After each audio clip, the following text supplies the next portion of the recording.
বাংলাদেশের এই মুহূর্তে একমাত্র এ প্লাস ক্যাটাগরির প্লেয়ার তাসকিন আহমেদ।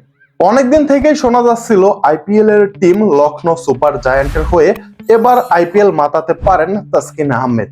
তবে সেই খবরটা অনেকটা বাতাসেই উড়ে বেড়াচ্ছিল।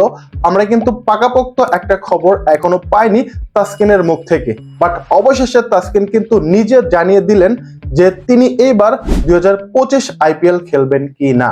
সো ভিডিওতে বিস্তারিত জানবো। বিস্তারিত জানার আগে যারা আপনারা আমাদের চ্যানেলে নতুন এসেছেন তাদেরকে বলবো সম্ভব হলে আমাদের চ্যানেলটি সাবস্ক্রাইব করে সঙ্গেই থাকবেন। এবারের আইপিএল খেলা নিয়ে তাসকিন বলেন লখনৌ সুপার জায়ান্ট তার সাথে যোগাযোগ করেছিলেন যে তিনি অ্যাভেলেবল আছেন কিনা এবং পুরো মৌসুমের জন্য তিনি আইপিএল খেলতে পারবেন কিনা বদলি প্লেয়ার হিসেবে এবং এনওসি পাবেন কিনা বাংলাদেশ ক্রিকেট বোর্ড থেকে। এই প্রশ্নের জবাবে তাসকিন বলেন তিনি অ্যাভেলেবল আছেন পুরো সিজন খেলার জন্য এবং বিসিবির কাছে আইপিএল খেলার জন্য আবেদন করলে এনওসিও পাবেন। তার মানে যদি ভাগ্য ভালো থাকে তাহলে কিন্তু তাসকিন সুপার জায়ান্টের হয়ে আইপিএল মাতাতে পারেন। আর এত বেশি সম্ভাবনার কারণ লখনৌ সুপার জায়ান্টের 4 জন পেসার 4 জনই কিন্তু প্রায় ইনজুরিতে। তার মধ্যে মায়াঙ্ক যাদব অন্যতম। লখনৌ সুপার জায়ান্টের অন্যতম সেরা পেসার তিনি, তবে তিনি কিন্তু অনেকটা ইনজুরিতে ভুগছেন এবং পুরা সিজন তিনি হয়তোবা খেলতে নাও পারেন। আর তার বদলি প্লেয়ার হিসেবেই দেখা যেতে পারে আমাদের এই ঢাকা এক্সপ্রেস খ্যাত তাসকিনকে।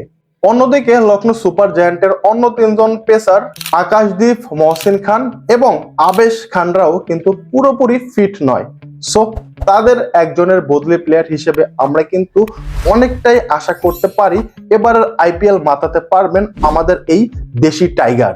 আমাদের ঢাকা এক্সপ্রেসের কিন্তু অনেক দিনের স্বপ্ন ছিল আইপিএল খেলার, আর তার সেই স্বপ্নটা হয়তোবা পূরণ হবে এবারের আইপিএল সিজনেই। আমরা তাকে দেখতে পারি লখনৌ সুপার জায়ান্টের হয়ে আইপিএল মাঠ মাতাতে। তিনি কিন্তু গত বিপিএল এ সর্বসেরা উইকেট শিকারী ছিলেন এবং গত চ্যাম্পিয়ন্স ট্রফিতে বাংলাদেশের একমাত্র প্লেয়ার হিসেবে তিনি কিন্তু ভালো খেলেছেন।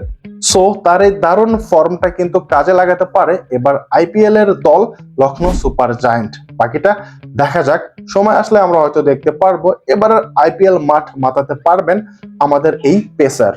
মায়াঙ্ক যাদব হয়তো বা 3 থেকে 4টা বা 5টা ম্যাচ খেলার পরই তিনি কিন্তু পুরোপুরি ইনজুরিতে পড়তে পারেন এবং তারপরই আমরা তার বদলি হিসাবে আমাদের টাইগারকে আইপিএল মাতাতে দেখতে পারবো।